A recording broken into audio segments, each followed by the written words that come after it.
ಹರಿಭಕುತನಾದವ ಅರಿತು ಪಾಪವ ಮಾಡುವುದಿಲ್ಲ. ಹರಿಭಕುತನಾದವ ಅರಿತು ಪಾಪವ ಮಾಡುವುದಿಲ್ಲ. ಅರಿಯದೆ ಮಾಡಿದರೆ ಹರಿಯು ಎಣಿಸುವುದಿಲ್ಲ. ಶರಣು ಬಂದವನ ರವಿಯ ತನೆಯನನ್ನು ಮರೆಯದೆ ಭಜಿಸೋ, ಮರೆಯದೆ ಭಜಿಸೋ ರಂಗವಿಠಲ ರೇಯ.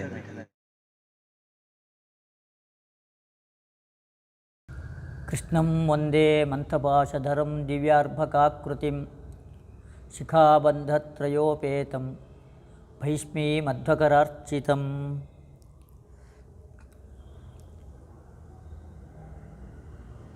ಅಭ್ರಮಂ ಭಂಗರಹಿತಂ ಅಜಡಂ ವಿಮಲಂ ಸದಾ ಆನಂದತೀರ್ಥಮತುಲಂ ಭಜೆ ತಾಪತ್ರಯಾಪಹಂ. ಚಿತ್ರೀಪದೈಶ್ಚ ಗಂಭೀರೈಃ ವಾಕ್ಯೈರ್ಮಾನೈರಖಂಡಿತೈಃ ಗುರುಭಾವಂ ವ್ಯಂಜಯಂತಿ ಭಾತಿ ಶ್ರೀಜಯತೀರ್ಥವಾಕ್. ಯದ್ಬೃಂದಾವನ ಸೇವಯಾ ಸುವಿಮಲಾಂ ವಿದ್ಯಾಂ ಪಶೂನ್ ಸಂತತಿಂ ಜ್ಞಾನಾಜ್ಞಾನಮನಲ್ಪಕೀರ್ತಿನಿವಹಂ ಪ್ರಾಪ್ನೋತಿ ಸೌಖ್ಯಂ ಜನಃ. ತಂ ವಂದೇ ನರಸಿಂಹತೀರ್ಥನಿಲಯಂ ಶ್ರೀವ್ಯಾಸರಾಟ್ ಪೂಜಿತಂ ಧ್ಯಾಯಂತಂ ಮನಸಾ ನೃಸಿಂಹಚರಣಂ ಶ್ರೀಪಾದರಾಜಂ ಗುರುಂ.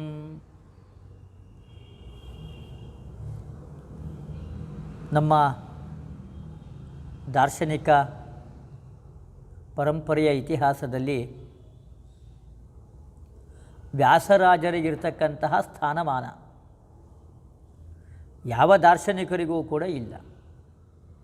ಅಂಥ ಒಂದು ದೊಡ್ಡ ಸ್ಥಾನಮಾನ ಶ್ರೀ ವ್ಯಾಸರಾಜರಿಗಿರ್ತಕ್ಕಂಥದ್ದು. ಅದಕ್ಕೆ ಕಾರಣ ಚಂದ್ರಿಕಾ ನ್ಯಾಯಾಮೃತ ತರ್ಕತಾಂಡವ ಈ 3 ಗ್ರಂಥಗಳು ವ್ಯಾಸತ್ರಯಗಳು ಅಂತಲೇ ಪ್ರಸಿದ್ಧ. ಎಲ್ಲೇ ಆಗಲಿ ವಾದ ಪ್ರಕ್ರಿಯೆಗಳು, ವಾದ ಜಲ್ಪ ವಿತಂಡ ಇವುಗಳು ನಡೆದಾಗ ಎಲ್ಲ ಕಡೆಯಲ್ಲೂ ಕೂಡ ವ್ಯಾಸರಾಜರ ಗ್ರಂಥವನ್ನು ಆಧರಿಸಿಯೇ ನಡೆಯತಕ್ಕಂಥದ್ದು. ಆದ್ದರಿಂದ ಆ ಗ್ರಂಥದ ಮಹತ್ವ ಏನು ಅಂತ ಗೊತ್ತಾಗ್ತಾ ಇದೆ. ಅಂತಹ ವ್ಯಾಸರಾಜರನ್ನು ಸಮಾಜಕ್ಕೆ ಕೊಟ್ಟ ಕೀರ್ತಿ ಅದು ಶ್ರೀಪಾದರಾಜರಿಗಿರ್ತಕ್ಕಂಥದ್ದು. ವ್ಯಾಸರಾಜರು ಧ್ಯಾಯಂತಂ ಮನಸಾ ನೃಸಿಂಹಚರಣಂ ಶ್ರೀಪಾದರಾಜಂ ಗುರುಂ ಶ್ರೀ ವ್ಯಾಸರಾಟ್ ಪೂಜಿತಂ ಎಂಬುದಾಗಿ ವ್ಯಾಸರಾಜರಂತಹ ದೊಡ್ಡ ಜ್ಞಾನಿಗಳು ಅವರೂ ಕೂಡ ಶ್ರೀಪಾದರಾಜರನ್ನು ನೆನೆಸ್ತಾರೆ, ಅವರು ಪೂಜೆ ಮಾಡ್ತಾರೆ ಅಂತ ಹೇಳಿದರೆ ಶ್ರೀಪಾದರಾಜರು ಎಷ್ಟು ದೊಡ್ಡವರಾಗಿರಬೇಡ, ಅವರ ಪಾಂಡಿತ್ಯ ವಿದ್ವತ್ತು ಎಷ್ಟು ದೊಡ್ಡದಿರಬೇಡ, ಅದನ್ನು ನಾವು ಊಹೆ ಮಾಡಿಕೊಳ್ಳಿಕ್ಕೂ ಕೂಡ ಸಾಧ್ಯ ಇಲ್ಲ. ಇಂತಹ ಶ್ರೀಪಾದರಾಜರ ಪವಿತ್ರವಾದ ಆರಾಧನೆಯ ಸಂದರ್ಭದಲ್ಲಿ ಅವರ ಉಪಕಾರವನ್ನು ಸ್ಮರಣೆ ಮಾಡಬೇಕಾದ್ದು ನಮ್ಮ ಕರ್ತವ್ಯ ಆಗಿದೆ. ವ್ಯಾಸರಾಜರಂತಹ ದೊಡ್ಡ ಜ್ಞಾನಿಗಳನ್ನು ಕೊಟ್ಟವರು ಅಂತ ನಾನು ಹೇಳಿದೆ. ಹಾಗೆ ಕನ್ನಡ ಸಾರಸ್ವತ ಪ್ರಪಂಚ ಅದು ತುಂಬ ಸಂಪದ್ಭರಿತವಾಗಿದ್ದು ಶ್ರೀಪಾದರಾಜರು, ಪುರಂದರದಾಸರು, ವಾದಿರಾಜರು, ಕನಕದಾಸರು ಇಂತಹ ದಾಸವರೆಣ್ಯರುಗಳಿಂದ ಆ ಕ್ಷೇತ್ರ ಕನ್ನಡ ಸಾರಸ್ವತ ಪ್ರಪಂಚ ತುಂಬ ಸಂಪದ್ಭರಿತವಾದದ್ದಾಗಿದೆ. ಒಂದು ಪಕ್ಷ ಇವರೆಲ್ಲ ಕನ್ನಡದಲ್ಲಿ ಕೃತಿಗಳನ್ನು ರಚನೆ ಮಾಡದೇ ಇದ್ದಿದ್ದರೆ ಈ ಕನ್ನಡ ಸಾರಸ್ವತ ಪ್ರಪಂಚ ಹೇಗಾಗ್ತಿತ್ತು ಅಂತ ಹೇಳಿದರೆ ಜೀವ ಇಲ್ಲದೇ ಇರತಕ್ಕಂತಹ ಒಂದು ಅಸ್ಥಿಪಂಜರ, ಒಂದು ಶರೀರ, ಅದರಂತೆ ಕನ್ನಡ ಸಾಹಿತ್ಯ ಆಗ್ಬಿಡ್ತಿತ್ತು. ಹೀಗೆ ಕನ್ನಡ ಸಾಹಿತ್ಯದ ಪೋಷಣೆಯನ್ನು ಮಾಡಿದ ಕೀರ್ತಿ ಅದು ಶ್ರೀಪಾದರಾಜರಿಗೆ, ವ್ಯಾಸರಾಜರಿಗೆ, ಅವರಿಗೆ ಸಲ್ಲಬೇಕಾಗಿರ್ತಕ್ಕಂಥದ್ದು ಆ ಕೀರ್ತಿ ಅದು. ಹೀಗೆ ಶ್ರೀಪಾದರಾಜರು ದಾಸ ಸಾಹಿತ್ಯದ ಹರಿಕಾರರು. ಅದಕ್ಕೊಂದು ದೊಡ್ಡ ದಾರಿಯನ್ನು, ರಾಜಮಾರ್ಗವನ್ನೇ ನಿರ್ಮಾಣ ಮಾಡಿಕೊಟ್ರು. ಕನ್ನಡದಲ್ಲಿ ಕೃತಿಗಳ ರಚನೆ, ಕನ್ನಡದಲ್ಲಿ ಓದೋದು ಅಂತ ಹೇಳಿದರೆ ಮೂಗು ಮುರಿತಾ ಇತ್ತು ಆವತ್ತಿನ ಸಮಾಜ. ಏನಾದರೂ ಸಂಸ್ಕೃತ ಸಂಸ್ಕೃತ ಸಂಸ್ಕೃತ. ಆದರೆ ಜನಸಾಮಾನ್ಯರಿಗೆ ತಲುಪೋದು ಬೇಡವಾ ನಮ್ಮ ಸಿದ್ಧಾಂತ? ಅದು ಜನಸಾಮಾನ್ಯರಿಗೆ ತಲುಪಬೇಕು, ಅವರಿಗೆ ಸುಲಭವಾಗಿ ಅವರ ಬುದ್ಧಿಯಲ್ಲಿ ಅದು ಪ್ರವೇಶ ಮಾಡಬೇಕು, ಅವರ ಮನಸ್ಸಿನಲ್ಲಿ ಆ ಸಿದ್ಧಾಂತ, ಮಾಧ್ವ ಸಿದ್ಧಾಂತ ಅದು ಸ್ಥಿರವಾಗಿ ಗಟ್ಟಿಯಾಗಿ ನಿಲ್ಲಬೇಕು. ಅವರಲ್ಲಿರ್ತಕ್ಕಂತಹ ಏನೇನೋ ದೋಷಗಳು, ಎಡರು ತೊಡರುಗಳು ಅದನ್ನೆಲ್ಲ ತಿದ್ದಬೇಕು. ಹೀಗೆ ಒಂದು ವಿಶಾಲವಾದ ದೃಷ್ಟಿಯನ್ನು ಇಟ್ಟುಕೊಂಡು ಶ್ರೀಪಾದರಾಜರು ದಾಸ ಸಾಹಿತ್ಯದ ಒಂದು ದೊಡ್ಡ ಸೌಧದ ನಿರ್ಮಾಣ, ಅದಕ್ಕೆ ಬೇಕಾಗಿರ್ತಕ್ಕಂತಹ ಅಡಿಪಾಯ ಅದನ್ನು ಹಾಕಿದವರು ಶ್ರೀಪಾದರಾಜರು. ಹೀಗೆ ಶ್ರೀಪಾದರಾಜರ ಉಪಕಾರ ಅದನ್ನು ಎಷ್ಟು ಹೇಳಿದರೂ ಕೂಡ ಮುಗಿಯೋದಿಲ್ಲ. ನಮ್ಮ ದಾರ್ಶನಿಕರುಗಳು ಸೂತ್ರ ಪ್ರಸ್ಥಾನ, ಉಪನಿಷತ್ ಪ್ರಸ್ಥಾನ, ಹಾಗೆ ಗೀತಾ ಪ್ರಸ್ಥಾನ, ನಮ್ಮ ಎಲ್ಲ ದಾರ್ಶನಿಕ ವಿಚಾರಧಾರೆಗಳೆಲ್ಲ ಹೊರಟಿರ್ತಕ್ಕಂಥದ್ದು ಈ ಮೂರರಿಂದ. ಒಂದು ಉಪನಿಷತ್ತು, ಹಾಗೆ ಬ್ರಹ್ಮಸೂತ್ರಗಳು, ಹಾಗೆ ಮತ್ತೊಂದು ಕೃಷ್ಣ ಉಪದೇಶ ಕೊಟ್ಟಿರ್ತಕ್ಕಂತಹ ಭಗವದ್ಗೀತೆ. ಆ ಮೂರರಿಂದಲೇ ಸಮಸ್ತ ವಿಚಾರಧಾರೆಗಳು ಹೊರಟು ಬಂದಿರತಕ್ಕಂಥದ್ದು. ಆದ್ದರಿಂದ ರಾಮಾನುಜರು, ಶಂಕರಾಚಾರ್ಯರು, ಮಧ್ವಾಚಾರ್ಯರು ಎಲ್ಲರೂ ಕೂಡ ಇದರ ಮೇಲೆ ವ್ಯಾಖ್ಯಾನಗಳನ್ನು ಬರೆದಿರ್ತಕ್ಕಂಥವ್ರು. ಪ್ರಸ್ಥಾನತ್ರಯಗಳು ಅಂತಲೇ ಪ್ರಸಿದ್ಧ. ಮುಂದೆ ಬಂದಿರತಕ್ಕಂಥ ಎಲ್ಲ ಕೃತಿಕಾರರು ಕೂಡ ತಾವು ಯಾವುದೇ ವಿಚಾರದಲ್ಲಿ ಪ್ರಮಾಣಗಳು ಬೇಕು ಅಂತ ಆದರೆ ಈ ಮೂರರ ಕಡೆಗೆ ನೋಡ್ತಾರೆ. ಆ ಮೂರನ್ನು ಪರಮ ಪ್ರಮಾಣವನ್ನಾಗಿ ಸ್ವೀಕಾರ ಮಾಡಿದವರು ಎಲ್ಲ ದಾರ್ಶನಿಕರು ಕೂಡ. ಬ್ರಹ್ಮಸೂತ್ರಗಳಿಗೆ ಪ್ರಧಾನವಾದ ಸ್ಥಾನ ಅದು. ಯಾಕೆಂದರೆ ಸಮಸ್ತ ವೇದ ಅರ್ಥದ ನಿರ್ಣಯಕ್ಕೋಸ್ಕರವಾಗಿಯೇ ಬ್ರಹ್ಮಸೂತ್ರಗಳು ಹೊರಟಿರ್ತಕ್ಕಂಥದ್ದು. ಆದರೆ ಬ್ರಹ್ಮಸೂತ್ರಗಳಿಗೆ ಒಂದು ವಿಶೇಷವಾದ ಸ್ಥಾನಮಾನ ಇದೆ. ಎಲ್ಲ ಬ್ರಹ್ಮಸೂತ್ರಗಳು ಏನು ಹೇಳ್ತಾ ಇದೆ? ಸರ್ವದೋಷವಿಹೀನತ್ವಂ ಗುಣೇ ಸರ್ವೈರುದೀರ್ಣತಾ ಅಭೇದ ಸರ್ವರೂಪೇಷು ಜೀವಭೇದ ಸದೈವ ಹಿ ವಿಷ್ಣೋರುಕ್ತಾನಿ ಸೂತ್ರೇಷು ಸರ್ವವೇದೇಡ್ಯತಾ ತಥಾ ತಾರತಮ್ಯಂಚ ಮುಕ್ತಾನಾಂ ವಿಮುಕ್ತಿರ್ವಿದ್ಯಯಾ ತಥಾ. ಇದು ಬ್ರಹ್ಮಸೂತ್ರದ ಸಾರ ಸಂಗ್ರಹ. ಆಚಾರ್ಯರು ಇದನ್ನು ಪುರಾಣಗಳಲ್ಲಿರೋದನ್ನು ಇದನ್ನು ಹೆಕ್ಕಿ ತಾತ್ಪರ್ಯ ನಿರ್ಣಯದಲ್ಲಿ ಆಚಾರ್ಯರು ಇದನ್ನು ಕೊಟ್ಟಿದ್ದಾರೆ. ಗುಣೀಸರ್ವೈ ಉದೀರ್ಣತ ಮೊದಲನೇ ಅಧ್ಯಾಯದಲ್ಲಿ ಭಗವಂತನ ಅನಂತವಾದ ಗುಣಗಳಿಂದ ಅವನ ಪರಿಪೂರ್ಣತೆ, ಅನಂತ ಗುಣ ಪರಿಪೂರ್ಣತೆಯನ್ನು ತಿಳಿಸ್ತಕ್ಕಂಥದ್ದು ಮೊದಲನೇ ಅಧ್ಯಾಯ.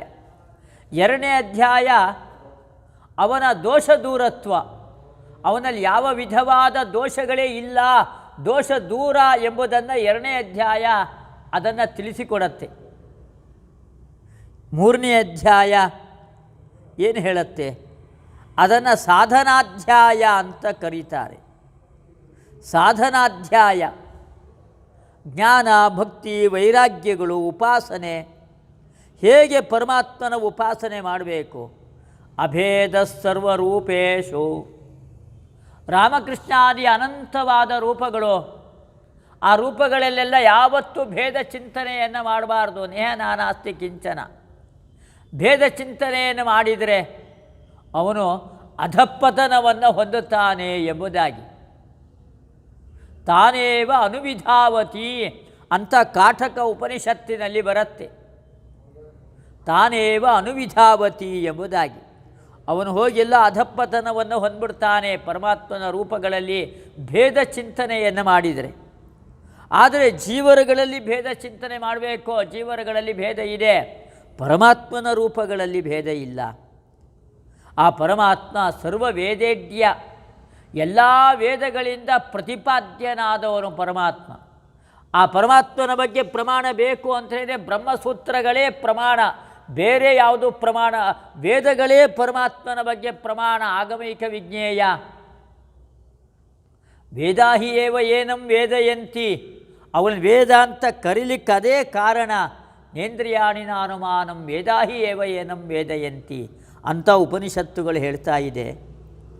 ಇನ್ನು ಮೋಕ್ಷದಲ್ಲೂ ಕೂಡ ತಾರತಮ್ಯ ಇದೆ ಅಂತ.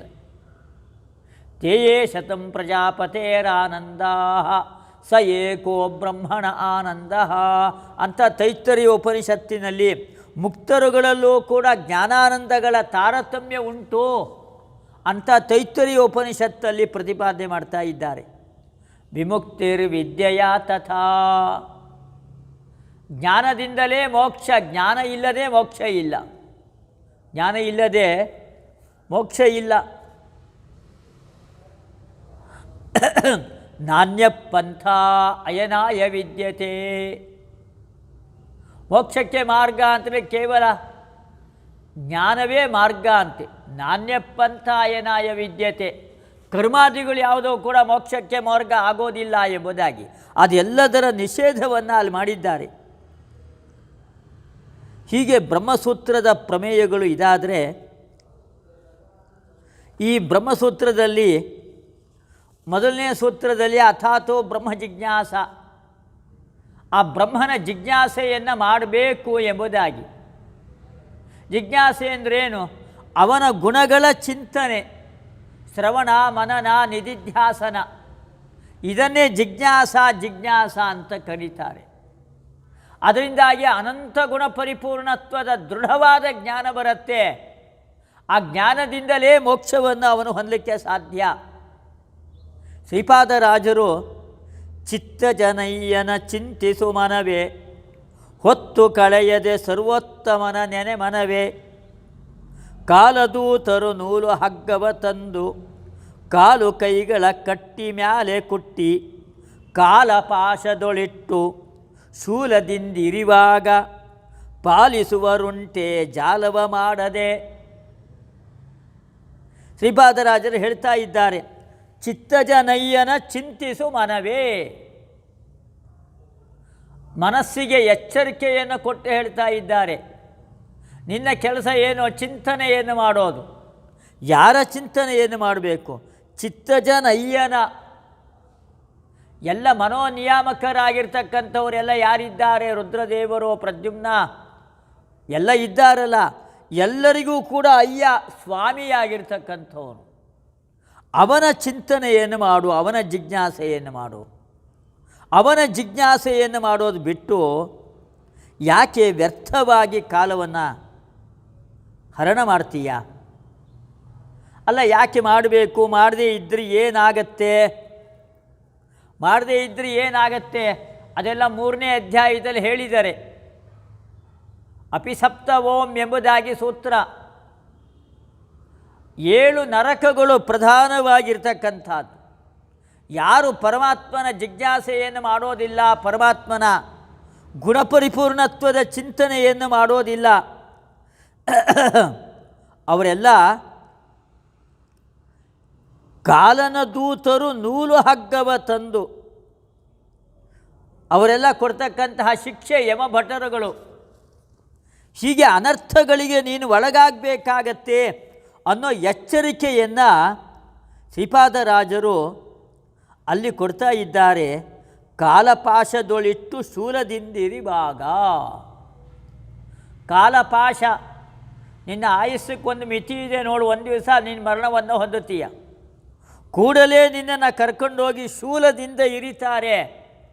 ಬ್ರಹ್ಮ ಜಿಜ್ಞಾಸೆಯನ್ನು ಮಾಡಲಿಲ್ಲ, ಪರಮಾತ್ಮನ ಗುಣಗಳ ಚಿಂತನೆಯನ್ನು ನೀನು ಮಾಡಲಿಲ್ಲ, ವ್ಯರ್ಥವಾಗಿ ಸಮಯವನ್ನು ಹರಣ ಮಾಡಿದಿ ಎಂಬುದಾಗಿ ಯಮದೂತರುಗಳು ನಿಮಗೆ ಉಗ್ರವಾದ ಕಠೋರವಾದ ಶಿಕ್ಷೆಯನ್ನು ಕೊಡ್ತಾರೆ. ಕೆಂಡದ ನದಿಯ ತಡಿಗೆ ಕೊಂಡೊಯ್ದು ಖಂಡವ ಕಿತ್ತು ಕೆಂಡದೊಳಿಡುವಾಗ ನಿನ್ನನ್ನು ಎಳ್ಕೊಂಡು ಹೋಗಿ ಒಂದು ನದಿಯ ದಡಕ್ಕೆ ಕರ್ಕೊಂಡು ಹೋಗ್ತಾರೆ. ಆ ನದಿಯಲ್ಲಿ ನೀರಿದೆ ಅಂತ ಭಾವಿಸ್ಕೊಳ್ಬೇಡ. ಅಲ್ಲಿರೋದು ನೀರೆಲ್ಲ ತುಂಬ ತಂಪಾಗಿರುತ್ತೆ, ನೀರು ಕುಡಿಬಹುದು, ಹೀಗೆಲ್ಲ ಯೋಚನೆ ಮಾಡು. ಅದರಲ್ಲಿರೋ ನೀರಲ್ಲ, ಅಲ್ಲಿರೋದು ಜ್ವಲಿಸ್ತಾ ಇರ್ತಕ್ಕಂತಹ ಕೆಂಡ ಇದೆ. ಅಲ್ಲಿ ಧಗ ಧಗ ಧಗ ಧಗ ಉರಿತಾ ಇರ್ತಕ್ಕಂತಹ ಕೆಂಡ ನಿನ್ನ ಕೈ, ಕಾಲು, ಕಣ್ಣು, ಕಿವಿ, ಮೂಗು ಎಲ್ಲ ತುಂಡು ಮಾಡಿ ಮಾಡಿ ಮಾಡಿ ಮಾಡಿ ಅದನ್ನು ಆ ಕೆಂಡದಲ್ಲಿ ಹಾಕ್ತಾರೆ. ಆ ಪ್ರಜ್ವಲಿಸ್ತಾ ಇರ್ತಕ್ಕಂಥ ಕೆಂಡದಲ್ಲಿ ಹಾಕ್ತಾರೆ. ನಿಂಗೆಷ್ಟು ಹಿಂಸೆ ಆಗಬೇಡ. ಅದು ಯಾಕೆ ಅಂತಲೇರೆ, ನಿನಗೆ ಇಷ್ಟೊಂದು ಶರೀರವನ್ನು ಕೊಟ್ಟು ಉಪಕಾರ ಮಾಡಿರ್ತಕ್ಕಂಥವನು ಪರಮಾತ್ಮ ಅಲ್ವಾ, ಅವನನ್ನು ಮರೆತೇಲ, ಇದೇ ದೊಡ್ಡ ದೋಷ. ಆದ್ದರಿಂದಾಗಿ ನಿನಗೆ ಈ ಶಿಕ್ಷೆಯನ್ನು ಅವರು ಕೊಡ್ತಾರೆ. ಹೆಂಡಿರು ಮಕ್ಕಳು ಬಂದು ಬಿಡಿಸಬಲ್ಲರೆ ಮರುಳೇ. ನೋಡು, ಇಲ್ಲೇನಾದರೂ ಅನಾಹುತ ಆದರೆ, ಆಕ್ಸಿಡೆಂಟ್ ಆದರೆ ಯಾರೋ ಸ್ನೇಹಿತರು ಬರ್ತಾರೆ, ಹೆಂಡತಿ ಬರ್ತಾರೆ, ಮಕ್ಕಳು ಬರ್ತಾರೆ, ರಕ್ಷಣೆ ಮಾಡ್ತಾರೆ. ಎಲ್ಲ ಆಸೆ ಇಟ್ಕೊಂಡಿರ್ತೀಯ. ಆದರೂ ಮಕ್ಕಳುಗಳೆಲ್ಲ ವಿದೇಶಕ್ಕೆ ಹೋದರೆ ಏನು ಮಾಡ್ತೀಯ ಹೇಳಿ ನೀನು ಅಲ್ವಾ. ಯಮದೂತರುಗಳು ಯಮನ ಪಟ್ಟಣಕ್ಕೆ ಹೋದಾಗ ಅಲ್ಲಿ ಯಾವ ಹೆಂಡತಿ ಮಕ್ಕಳು ಬಂದು ನಿನ್ನನ್ನು ರಕ್ಷಣೆ ಮಾಡಲಿಕ್ಕಾಗೋದಿಲ್ಲ. ರಕ್ಷಣೆ ಮಾಡೋದಿದ್ದರೂ ಪರಮಾತ್ಮನೇ ರಕ್ಷಣೆಯನ್ನು ಮಾಡಬೇಕು. ಆದರೆ ಅವನನ್ನು ಮರೆತು ವ್ಯರ್ಥವಾಗಿ ಕಾಲಹರಣ ಮಾಡಿದೆಯಾ ಅಲ್ವಾ. ಆ ಪರಮಾತ್ಮನನ್ನು ಮರೆತು ವ್ಯರ್ಥವಾಗಿ ಕಾಲಹರಣವನ್ನು ಮಾಡಿದೆಯಾ.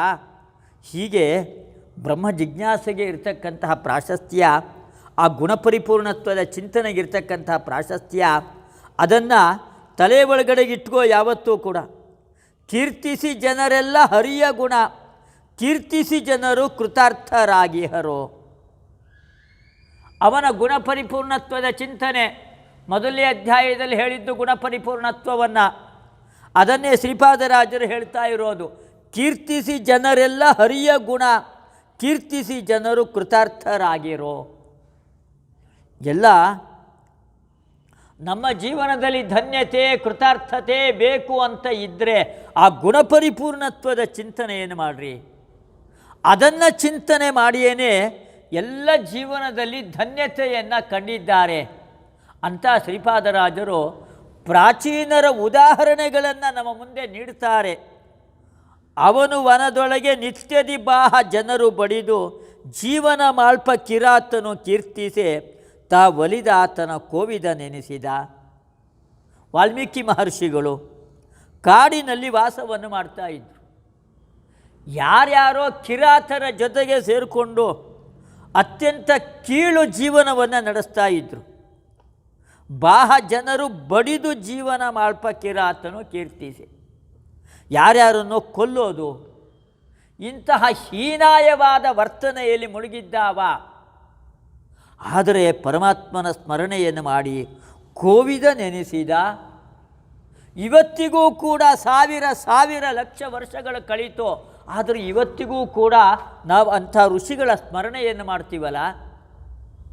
ಎಂಥ ಒಂದು ಸ್ಥಾನಮಾನ ಶ್ರೇಷ್ಠತೆಯನ್ನು ಅವರಿಗೆ ತಂದುಕೊಟ್ಟ ವಾಲ್ಮೀಕಿ ಮಹರ್ಷಿಗಳು ಎಂಬುದಾಗಿ, ಮಹರ್ಷಿಗಳ ಸ್ಥಾನವನ್ನು ಅವರಿಗೆ ತಂದುಕೊಟ್ಟ.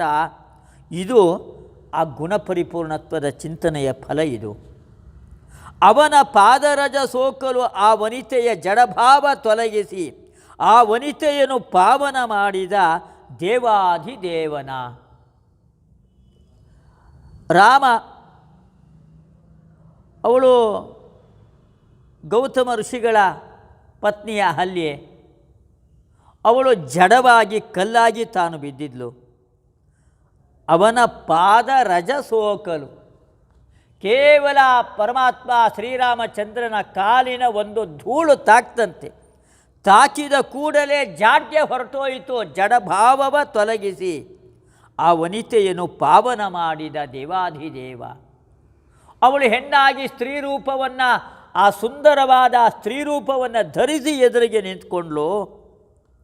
ಹೀಗೆ ಜಾಡ್ಯವನ್ನು, ನಮ್ಮಲ್ಲಿರ್ತಕ್ಕಂತಹ ಅಜ್ಞಾನ, ಅನಾದಿ ಕಾಲದಿಂದ ನಮಗೆ ಪ್ರತಿಬಂಧಕವಾಗಿರ್ತಕ್ಕಂಥ ಅಜ್ಞಾನವನ್ನು ತೊಲಗಿಸ್ತಕ್ಕಂತಹ ಶಕ್ತಿ ಆ ಗುಣಪರಿಪೂರ್ಣತ್ವದ ಚಿಂತನೆಗಿದೆ. ಅಹಲ್ಯೆ ಅದನ್ನು ಮಾಡಿ ತಾನು ಜಡಭಾವವ ತೊಲಗಿಸಿ. ಹೀಗೆ ಪರಮಾತ್ಮನ ಸಾಮರ್ಥ್ಯ ಎಂಥ ದೊಡ್ಡದು. ಅಂದು ಶಬರಿ ತಾನು ಪ್ರೇಮದಿ ತಿಂದ ಫಲವ ಕೊಡಲು ಕುಂದು ನೋಡದೆ ಆನಂದದಿ ಗ್ರಹಿಸಿ ಕುಂದದ ಪದವಿಯನೆಂದು ಕೊಟ್ಟವನ. ಶಬರಿ ಪ್ರೇಮದಿ ತಿಂದ ಫಲವ ಕೊಡಲು. ಪ್ರೇಮದಿ, ಪ್ರೇಮ ಅಂದ್ರೆ ಭಕ್ತಿ, ಪ್ರೇಮ ಅಂದರೆ ಇನ್ನೇನೂ ಅಲ್ಲ, ಪ್ರೇಮ ಪ್ರವಾಹ ಭಕ್ತಿ ಅಂತ ಜಯತೀರ್ಥರು ಹೇಳ್ತಾರೆ. ಆಚಾರ್ಯರು ತಾತ್ಪರ್ಯ ನಿರ್ಣಯದಲ್ಲಿ ಮಹಾತ್ಮ ಜ್ಞಾನ ಪೂರಸ್ತು ಸುದೃಢ ಸ್ನೇಹ ಅಧಿಕ ಅಂತ ಭಕ್ತಿಯ ಲಕ್ಷಣ ಹೇಳಬೇಕಾದ್ರೆ ಆ ಸ್ನೇಹ ಅಂದರೆ ಪ್ರೇಮ, ಅದನ್ನೇ ಭಕ್ತಿ ಅಂತ ಕರೀತಾರೆ. ಆ ಗುಣಪರಿಪೂರ್ಣತ್ವ ಜ್ಞಾನ, ಅವನೇ ಸರ್ವೋತ್ತಮನಾಗಿದ್ದಾನೆ ಅನ್ನೋ ದೃಢವಾದ ಜ್ಞಾನ, ಅದನ್ನು ಶಬರಿ ಹೊಂದಿದ್ಲು. ಆ ಶಬರಿಗೆ ಆ ಭಕ್ತಿ ಇತ್ತು. ತಿಂದ ಫಲವ ಕೊಡಲು, ತಾನು ರುಚಿ ನೋಡಿ ಫಲವನ್ನು ರಾಮನಿಗೆ ಕೊಟ್ಲಂತೆ. ಕುಂದು ನೋಡದೆ ಆನಂದದಿ ಗ್ರಹಿಸಿ. ಆ ಶಬರಿ ಯಾವ ಕೀಳು ಜಾತಿಯಲ್ಲಿ ಹುಟ್ಟಿರ್ತಕ್ಕಂಥವಳು, ಆದರೆ ಅವಳು ಕೊಟ್ಟಿದ್ದನ್ನು ಪರಮಾತ್ಮ ತಾನು ಸ್ವೀಕಾರ ಮಾಡಿದ. ಅವಳಲ್ಲಿ ಏನೇನೋ ದೋಷಗಳಿತ್ತೋ ಏನೋ ಯಾವುದನ್ನು ಪರಮಾತ್ಮ ಪರಿಗಣನೆಗೆ ತೆಗೆದುಕೊಳ್ಳಿಲ್ಲ. ಕೇವಲ ಅವಳಲ್ಲಿರ್ತಕ್ಕಂತಹ ಭಕ್ತಿ ಪ್ರೇಮ ಅದನ್ನೇ ಪರಿಗಣನೆಗೆ ತೆಗೆದುಕೊಂಡ.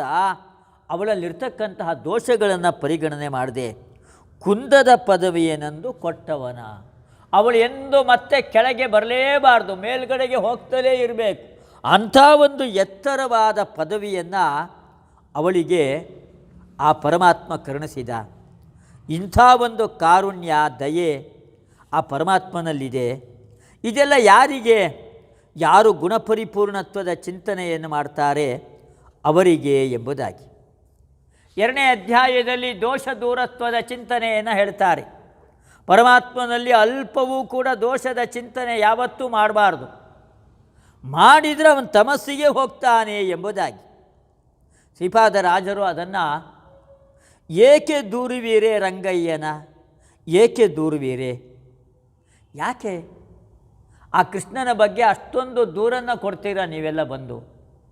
ಎಲ್ಲ ಗೋಪಿಕಾಸ್ತ್ರೀಯರು ಅವರ ಮನೆಗಳಿಗೆ ಹೋಗಿ ಹಾಲು ಕದಿಯೋದು, ಮೊಸರು ಕದಿಯೋದು, ಬೆಣ್ಣೆ ತಿನ್ನೋದು, ತಾನು ತಿಂದೇ ಇದ್ದರೂ ಬೆಕ್ಕುಗಳಿಗೆ ಹಾಕೋದು.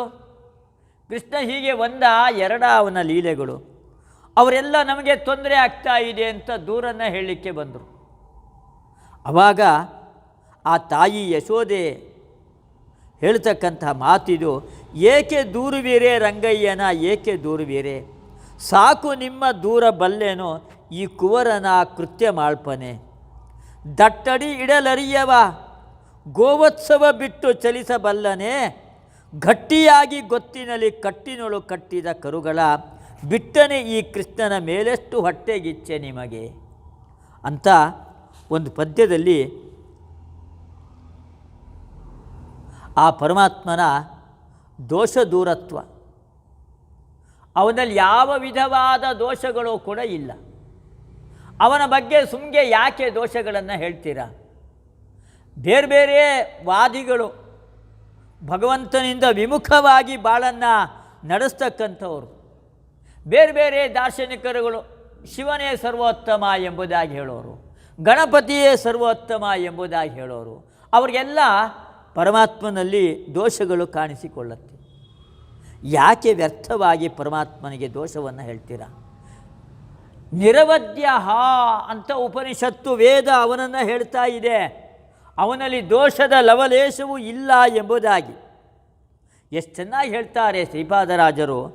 ಕೆನೆ ಹಾಲು ಬೆಣ್ಣೆಯನ್ನು ಇತ್ತರೆ ಆ ದಿನವಲ್ಲನು ಊಟವ, ಮನೆಗಳನ್ನು ಪಕ್ಕು ಬೆಣ್ಣೆ ಪಾಲ್ ಮೊಸರನ್ನು ತಿನ್ನುತ್ತಾ ವನಿತೆಯರ ಕೊಂಡಾಡಿದೆನೆಂದೆನ್ನಲು ನಿಮಗೆ ನಾಚಿಕೆ ಇಲ್ಲವೇ?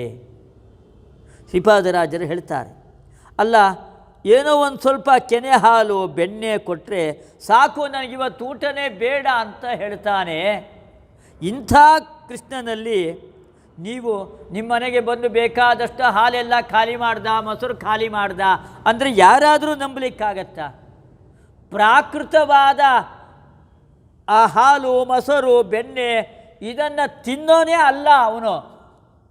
ಪ್ರಾಕೃತ ಅನ್ನ ಭೋಜ್ಯ ಅಲ್ಲೇ ಅಲ್ಲ, ಅಪ್ರಾಕೃತವಾದ ಜ್ಞಾನಾನಂದಾತ್ಮಕವಾದ ದೇಹ ಇರ್ತಕ್ಕಂಥವನು.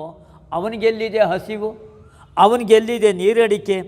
ಇಂಥವನ ಬಗ್ಗೆ ನೀವೆಲ್ಲ ಬಂದು ನಮ್ಮ ಮನೆಯಲ್ಲಿರೋ ಬೆಣ್ಣೆ ಎಲ್ಲ ಖಾಲಿ ಮಾಡ್ದ, ಮೊಸರನ್ನು ಖಾಲಿ ಮಾಡ್ದ ಅಂತ ಅವನ ಬಗ್ಗೆ ನೀವೆಲ್ಲ ಹೇಳ್ತೀರಲ್ಲ, ಅದು ಹೇಗೆ ಸಾಧ್ಯ? ಬಾಳುವಿರ ಭವ ಜಲಧಿಯಿಂದಲೇ ತೇಲಿಸುವನೇ ರಂಗವಿಠಲ.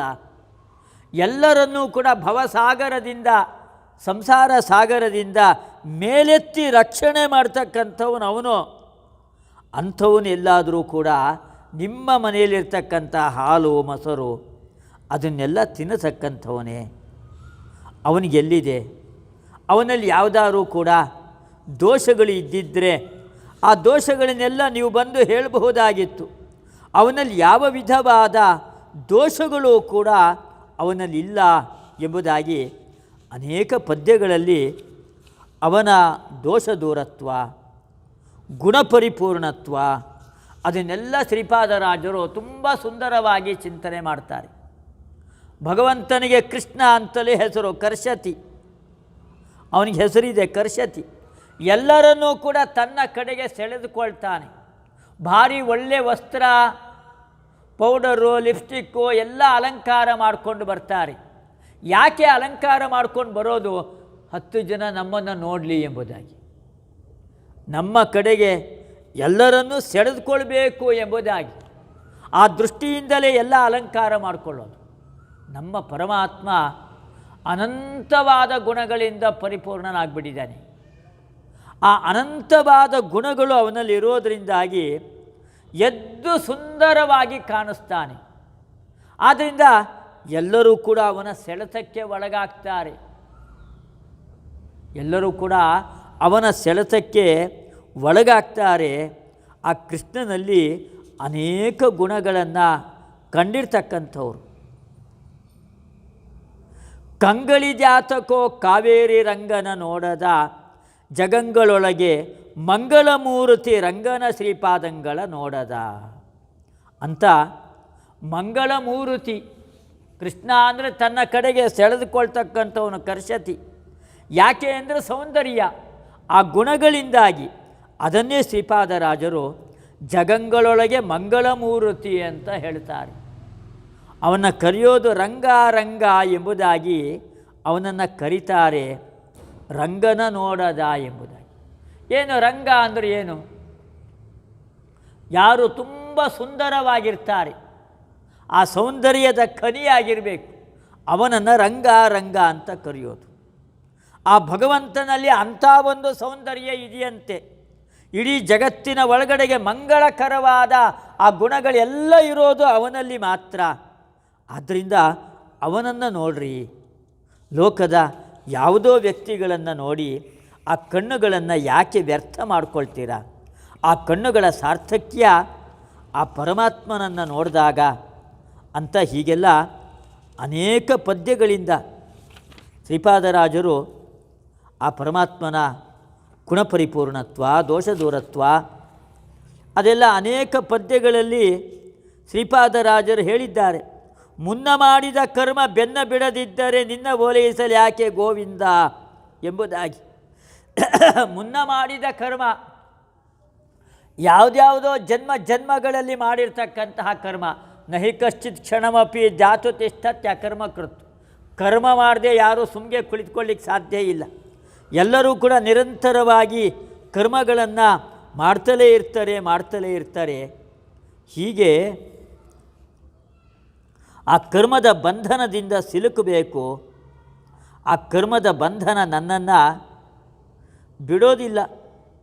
ಪ್ರಾರಬ್ಧ ಕರ್ಮ, ಮುನ್ನ ಮಾಡಿದ ಕರ್ಮ, ಪ್ರಾರಬ್ಧ ಕರ್ಮ ಬೆನ್ನ ಬಿಡದಿದ್ದರೆ ನಿನ್ನ ಓಲೈಸಲು ಯಾಕೆ ಗೋವಿಂದ ಅಂತ ಹೇಳಿ 4ನೇ ಅಧ್ಯಾಯದಲ್ಲಿ ಕರ್ಮ ಸಿದ್ಧಾಂತ, ಕರ್ಮದ ಬಗ್ಗೆ ಅನೇಕ ಸೂತ್ರಗಳು, ಆ ಕರ್ಮಗಳ ಸಂಕೋಲೆಯಿಂದ ಹೇಗೆ ತಪ್ಪಿಸಿಕೊಳ್ಳಬೇಕು ಎಂಬುದಾಗಿ 4ನೇ ಅಧ್ಯಾಯದಲ್ಲಿ ಅದೆಲ್ಲ ಚಿಂತನೆ ಬ್ರಹ್ಮಸೂತ್ರಗಳಲ್ಲಿ ಅಡಗಿದೆ. ಅದನ್ನೇ ಶ್ರೀಪಾದರಾಜರು ಇಲ್ಲಿ ಹೇಳ್ತಾ ಇರೋದು. ಮುನ್ನ ಮಾಡಿದ ಕರ್ಮ ಬೆನ್ನ ಬಿಡದಿದ್ದರೆ ನಿನ್ನ ಓಲೈಸಲು ಯಾಕೆ ಗೋವಿಂದ ಎಂಬುದಾಗಿ. ಆ ಭಗವಂತನಲ್ಲಿ ನಾವು ಶರಣಾಗತರಾಗಿ ಹೋಗಬೇಕು. ಆವಾಗ ಮಾತ್ರ ಆ ಕರ್ಮದ ಸಂಕೋಲೆಯಿಂದ ನಾವು ಬಿಡುಗಡೆಯನ್ನು ಹೊಂದಲಿಕ್ಕೆ ಸಾಧ್ಯ. ಯಾವಾಗ ಅವನಲ್ಲಿ ನಾವು ಶರಣಾಗತರಾಗಿ ಹೋಗೋದಿಲ್ಲ, ಆವಾಗ ಕರ್ಮದ ಸಂಕೋಲೆಯಿಂದ ನಾವು ತಪ್ಪಿಸಿಕೊಳ್ಳಿಕ್ಕೆ ಸಾಧ್ಯ ಇಲ್ಲ ಎಂಬುದಾಗಿ. ಜಗತ್ತು ಸತ್ಯವೆಂದು ಪಂಚಭೇದವ ತಿಳಿದು ಮಿಗೆ ರಾಗದ್ವೇಷಗಳನ್ನು ವರ್ಜಿಸಿ ಭಗವಂತನ ಲೀಲೆ ಶ್ರವಣ ಕಥೆಗಳಿಂದ ನಿಗಮಗೋಚರನೆಂದು ತಿಳಿದೆನೇನಯ್ಯ. ನಾನು ಒಬ್ಬ ವೈಷ್ಣವ ಅಂತ ಹೇಳಿ ವೇಷ ತೊಟ್ಕೊಳ್ಬೇಡ್ರಿ. ವೇಷ ತೊಟ್ಕೊಂಡು ಕೂಡಲೇ ಭಗವಂತ ಒಲಿಯೋದಿಲ್ಲ. ವೈಷ್ಣವ ದೀಕ್ಷೆ ಬೇಕು. ಆ ವೈಷ್ಣವ ದೀಕ್ಷೆ ಎರಡು ವಿಧವಾದದ್ದು. ಒಂದು ಆಂತರ ದೀಕ್ಷೆ, ಇನ್ನೊಂದು ಬಾಹ್ಯವಾಗಿರ್ತಕ್ಕಂಥ ದೀಕ್ಷೆ. ಎಲ್ಲ ಗೋಪೀಚಂದನ ಧಾರಣೆ, ದ್ವಾದಶ ಪುಂಡ್ರ ಧಾರಣೆ, ತಪ್ತಮುದ್ರಾ ಧಾರಣೆ ಅವೆಲ್ಲವೂ ಕೂಡ ಬಾಹ್ಯವಾಗಿರ್ತಕ್ಕಂತಹ ದೀಕ್ಷೆ. ವೈಷ್ಣವ ದೀಕ್ಷೆ ಆಂತರವಾದದ್ದು ಯಾವುದು ಅಂತ ಹೇಳಿದರೆ ಆ ಭಗವಂತನ ಗುಣಪರಿಪೂರ್ಣತ್ವ. ಈ ಸತ್ಯವಾದ ಜಗತ್ತನ್ನು ಅವನು ನಿರ್ಮಾಣ ಮಾಡಿದ್ದಾನೆ. ಅವನು ಮಾಂತ್ರಿಕ ವ್ಯಕ್ತಿ ಅಲ್ಲ, ಅವನು ಇಂದ್ರಜಾಲವನ್ನು ಮಾಡ್ತಕ್ಕಂತಹ ವ್ಯಕ್ತಿ ಅಲ್ಲ. ಅವನು ಇಂದ್ರಜಾಲವನ್ನು ಮಾಡ್ತಕ್ಕಂಥ ವ್ಯಕ್ತಿ ಸುಳ್ಳೆ ಇದು 500 ರೂಪಾಯಿ ನೋಟ್ ಇದು ಅಂತ ತತ್ಕಾಲದಲ್ಲಿ ಸೃಷ್ಟಿ ಮಾಡಿ ತೋರಿಸ್ತಾನೆ. ಅಲ್ಲ ಅಂಗಡಿಗೆ ಹೋಗಿ ಕೊಟ್ಟರೆ ಅದು ತೆಗೆದುಕೊಳ್ಳೋದಿಲ್ಲ, ಇದು ಡೂಪ್ಲಿಕೇಟು ಅಂತ ಹೇಳ್ತಾನೆ. ಹೀಗೆ ವ್ಯರ್ಥವಾಗಿ ಕಣ್ಣುಕಟ್ಟು ವಿದ್ಯೆ ಇಂದ್ರಜಾಲವನ್ನು ಮಾಡ್ತಕ್ಕಂಥ ವ್ಯಕ್ತಿ. ಯಾಕೆ? ಅವನಿಗೆ ಸತ್ಯವಾದ ನೋಟನ್ನು ಸೃಷ್ಟಿ ಮಾಡೋ ಶಕ್ತಿ ಇಲ್ಲ. ನಮ್ಮ ಪರಮಾತ್ಮನಿಗೆ ಸತ್ಯವಾದ ಜಗತ್ತನ್ನೇ ನಿರ್ಮಾಣ ಮಾಡ್ತಕ್ಕಂತಹ ಅಚಿಂತ್ಯದ್ಭುತವಾದ ಶಕ್ತಿ ಇದೆ. ಅವನು ಯಾಕೆ ಇಂದ್ರಜಾಲವನ್ನು ಮಾಡ್ತಕ್ಕಂಥ ವ್ಯಕ್ತಿಯಂತೆ ಸುಳ್ಳಾದ ಜಗತ್ತನ್ನು ಯಾಕೆ ಅವನು ಸೃಷ್ಟಿ ಮಾಡಬೇಕು? ಸತ್ಯವಾದ ಜಗತ್ತನ್ನೇ ಅವನು ಸೃಷ್ಟಿ ಮಾಡಿದ್ದಾನೆ. ಪಂಚಭೇದಗಳು ಅದನ್ನೆಲ್ಲ ನಿರಂತರವಾಗಿ ಮನಸ್ಸಿನಲ್ಲಿ ಚಿಂತನೆ ಮಾಡ್ತಾ ಇರಬೇಕು. ರಾಗದ್ವೇಷಗಳನ್ನು ಪರಿತ್ಯಾಗ ಮಾಡಬೇಕು. ಆ ರಾಗದ್ವೇಷಗಳು ನಮ್ಮನ್ನು ಅಧಃಪತನಗೊಳಿಸತ್ತೆ. ಆದ್ದರಿಂದ ರಾಗದ್ವೇಷಗಳನ್ನು ವರ್ಜಿಸಿ ಭಗವಂತನ ಲೀಲೆ ಶ್ರವಣ ಕಥೆಗಳಿಂದ ನಿಗಮಗೋಚರನೆಂದು ತಿಳಿದನೇನಯ್ಯ. ವ್ಯರ್ಥವಾಗಿ ಕಾಲಹರಣವನ್ನು ಮಾಡಬೇಡ್ರಿ. ಆ ಭಗವಂತ ವೇದ ಪ್ರತಿಪಾದ್ಯನಾದವನು ಅಂತ ಅವನ ಲೀಲೆಗಳು, ಅದನ್ನು ನಿರಂತರವಾಗಿ ಶ್ರವಣ ಮನನಗಳನ್ನು ಮಾಡ್ತಾ ಸಾರ್ಥಕವಾದ ಜೀವನವನ್ನು ನಡೆಸಬೇಕು. ಆ ಭಗವಂತನ ಗುಣಪರಿಪೂರ್ಣತ್ವದ ಚಿಂತನೆಯಿಂದಲೇ ಆ ವೈಷ್ಣವ ದೀಕ್ಷೆ ಆಂತರವಾದ ವೈಷ್ಣವ ದೀಕ್ಷೆ, ಬಾಹ್ಯವಾದ ವೈಷ್ಣವ ದೀಕ್ಷೆ ಅದನ್ನು ಪಡೆದುಕೊಂಡಾಗಲೇ ನಮ್ಮ ಜೀವನಕ್ಕೆ ಸಾರ್ಥಕತೆ. ಇಲ್ಲ ಅಂತಾದರೆ ಎಲ್ಲ ಜೀವನ ವ್ಯರ್ಥವಾಗಿ ಹೋಗುತ್ತೆ ಅಂತ ಶ್ರೀಪಾದರಾಜರು ಹೀಗೆಲ್ಲ ಅನೇಕ ಸಂದೇಶಗಳನ್ನು ಅವರ ಪದ್ಯಗಳಲ್ಲಿ ನೀಡ್ತಾರೆ. ನಮ್ಮ ದೈನಂದಿನ ಜೀವನಕ್ಕೆ ಅತ್ಯಂತ ಉಪಯುಕ್ತವಾದ ಪಾಠವನ್ನು ಅವರು ಕಲಿಸಿಕೊಡ್ತಾರೆ. ಆ ದೃಷ್ಟಿಯಿಂದ ಶ್ರೀಪಾದರಾಜರ ಕೀರ್ತನೆಗಳನ್ನು ನಾವು ಓದಿ ಅದನ್ನು ಜೀವನದಲ್ಲಿ ಅನುಭವಿಸಿದಾಗ ಜೀವನದ ಸಾರ್ಥಕತೆ, ಆವಾಗ ಮಾತ್ರ ಶ್ರೀಪಾದರಾಜರ ಅನುಗ್ರಹಕ್ಕೆ ನಾವು ಪಾತ್ರರಾಗಬಹುದು ಎಂಬುದಾಗಿ ನನ್ನ ಉಪನ್ಯಾಸವನ್ನು ಮುಗಿಸ್ತಾ, ಪರಮಪೂಜ್ಯ ಕೇಶವನಿಧಿ ತೀರ್ಥ ಶ್ರೀಪಾದಂಗಳವರು ಒಳ್ಳೆಯ ಯೋಗ್ಯರಾಗಿರ್ತಕ್ಕಂಥವರಿಗೆ ಸನ್ಯಾಸ ದೀಕ್ಷೆಯನ್ನು ಕೊಟ್ಟಿದ್ದಾರೆ.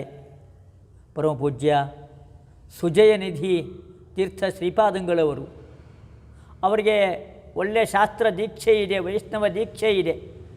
ಅಂತರ ದೀಕ್ಷೆ, ಬಾಹ್ಯ ದೀಕ್ಷೆ ಅಂತೆಲ್ಲ ಏನು ಹೇಳಿದೆ, ಆ ದೀಕ್ಷೆಯನ್ನೆಲ್ಲ ಸಂಪಾದನೆ ಮಾಡಿರ್ತಕ್ಕಂಥವರು ಪರಮಪೂಜ್ಯ ಸುಜಯನಿಧಿ ತೀರ್ಥ ಶ್ರೀಪಾದಂಗಳವರು. ಆಚಾರ್ಯರ ಶಾಸ್ತ್ರದ ಮೇಲೆ ಅಪಾರವಾದ ಗೌರವವನ್ನು ಹೊಂದಿರತಕ್ಕಂಥವ್ರು. ಮುಳುಬಾಗಿಲು ಶ್ರೀಪಾದರಾಜರ ಸನ್ನಿಧಾನದಲ್ಲಿ ಹಲವಾರು ವರ್ಷಗಳಿಂದ ಅವರು ಶ್ರೀಪಾದರಾಜರ ಸೇವೆಯನ್ನು ತುಂಬ ಪ್ರಾಮಾಣಿಕವಾಗಿ ಪರಿಶುದ್ಧವಾಗಿ ಮಾಡಿದವರು. ಶ್ರೀಪಾದರಾಜರೇ ಅವರ ಸೇವೆಗೆ ಮೆಚ್ಚಿ ಇವತ್ತು ಆ ಪೀಠವನ್ನು ಅವರಿಗೆ ಕೊಟ್ಟಿದ್ದಾರೆ. ಹೀಗೆ ಶ್ರೀಪಾದರಾಜರ ಸೇವೆ ನಮ್ಮ ಶಾಸ್ತ್ರಗಳು ಅತಿಥಿ ಸತ್ಕಾರಕ್ಕೆ ಬಹಳ ಮಹತ್ವವನ್ನು ಕೊಡುತ್ತೆ. ಅದಕ್ಕಿಂತ ಮಿಗಿಲಾದದ್ದೇ ಮತ್ತೊಂದಿಲ್ಲ ಎಂಬುದಾಗಿ ಸುಜಯನಿಧಿ ತೀರ್ಥ ಶ್ರೀಪಾದಂಗಳವರು ತಮ್ಮ ಪೂರ್ವಾಶ್ರಮದಲ್ಲಿ ಅವರು ಅನೇಕ ವರ್ಷಗಳಿಂದ ಆ ಶ್ರೀಪಾದರಾಜರ ದರ್ಶನಕ್ಕೆ ಬರತಕ್ಕಂತಹ ಎಲ್ಲ ವೈಷ್ಣವರಿಗೆ ಅತಿಥಿ ಸತ್ಕಾರ, ಆ ಅತಿಥಿ ಸತ್ಕಾರವನ್ನು ಮಾಡಿ ಪುಣ್ಯದ ರಾಶಿಯನ್ನು ಸುಜಯಂತಿ ತೀರ್ಥ ಶ್ರೀಪಾದಂಗಳವರು ಸಂಪಾದನೆ ಮಾಡಿದವರು. ಶ್ರೀಪಾದರಾಜರ ದಿವ್ಯ ಸನ್ನಿಧಾನದಲ್ಲಿ ನಿರಂತರವಾಗಿ ಪಾಠ ಪ್ರವಚನಗಳು ನಡೀಬೇಕು. ಆಚಾರ್ಯರ ಶಾಸ್ತ್ರದ ಪಾಠ ಅದು ಎಲ್ಲರಿಗೂ ಕೂಡ ತಲುಪಬೇಕು ಎಂಬುದಾಗಿ ಅನೇಕ ಉದಾತ್ತ ಉದ್ದೇಶಗಳನ್ನು ಇಟ್ಟುಕೊಂಡು ಈ ಶ್ರೀಪಾದರಾಜರ ಆರಾಧನೆಯ ಸಂದರ್ಭದಲ್ಲಿ ವಿದ್ವಾಂಸರುಗಳಿಂದ ಉಪನ್ಯಾಸಗಳನ್ನು ಮಾಡಿಸಿ ಶ್ರೀಪಾದರಾಜರ ಸಂದೇಶವನ್ನು ಮನೆಗಳಿಗೆ ತಲುಪಿಸ್ತಕ್ಕಂತಹ ಒಂದು ಒಳ್ಳೆಯ ಉತ್ತಮವಾದ ಪುಣ್ಯದಾಯಕವಾದ ಕಾರ್ಯವನ್ನು ನಮ್ಮಿಂದಲೂ ಮಾಡಿಸ್ತಾ ಇದ್ದಾರೆ. ಅವರು ವಿಶೇಷವಾಗಿ ಮಾಡ್ತಾ ಇದ್ದಾರೆ. ಅವರಿಗೆ ನಾನು ಅನಂತ ಪ್ರಣಾಮಗಳನ್ನು ಸಲ್ಲಿಸ್ತಾ ನನ್ನ ಎರಡು ಮಾತುಗಳನ್ನು ಗುರುಗಳ ಒಳಗಡೆಗೆ ಅಂತರ್ಯಾಮಿಯಾದ ಮಧ್ವಾಂತರ್ಗತ ಗೋಪಾಲಕೃಷ್ಣನಿಗೆ ಕೃಷ್ಣಾರ್ಪಣಮಸ್ತು ಅಂತ ನಾನು ಸಮರ್ಪಣೆಯನ್ನು ಮಾಡ್ತಾ ಇದ್ದೇನೆ.